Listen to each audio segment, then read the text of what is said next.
15 years ago, when Jeb Bush was the governor here, they instituted a system called the School Accountability System, which gave schools A through F grades.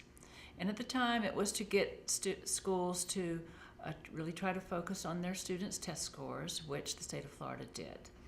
There were some rewards involved for schools who made certain scores and also who showed improvement. It was a very effective tool in the sense that everyone really started paying attention to the rules, because there was also a little cash reward if you did well. Unfortunately, in my opinion, what happened over time is it became this panacea, like, oh, we can get the schools to do this if we add it to the school grade system.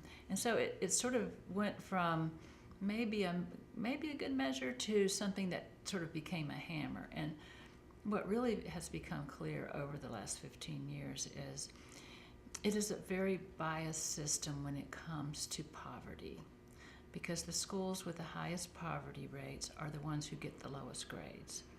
And that's not really surprising, because poverty is very correlated to education. And unfortunately, again, in my opinion, is that school grades have sort of become a negative stamp for a lot of struggling schools. Frequently, these very lowest schools with the lowest test scores, it's not because their teachers aren't doing a good job, it's because the students are walking in the door at a great disadvantage. Many of them don't speak English as a first language. Some of them come from, homes that have really tough situations. And so while there is an improvement category in the grading system, which I completely agree with, which says however your students arrive, whatever you can do with them to improve them, that's what you should be measured on. But they just couldn't quite stand that to be the only measure. If that was the only measure, I'd be all for it.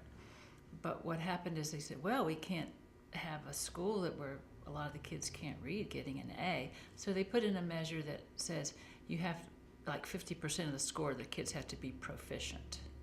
And that's much easier for an upper middle class school to have their kids who kind of generally already walk in the door proficient than it is for schools who have students who have a lot more struggles and needs. So over time, it's sort of become a realtor's tool to say, here's the school, here's the neighborhood you should move to, buy a house in. But it doesn't, in my opinion, really tell you the quality of the school. And what's really, I think, humiliating to the teachers who work there is they're working with some of the toughest students, and yet they're getting the brand of an F school or a D school. And we should be helping those schools and helping those kids and helping those teachers, and we should be rewarding people for going to those schools. But the system isn't set up that way.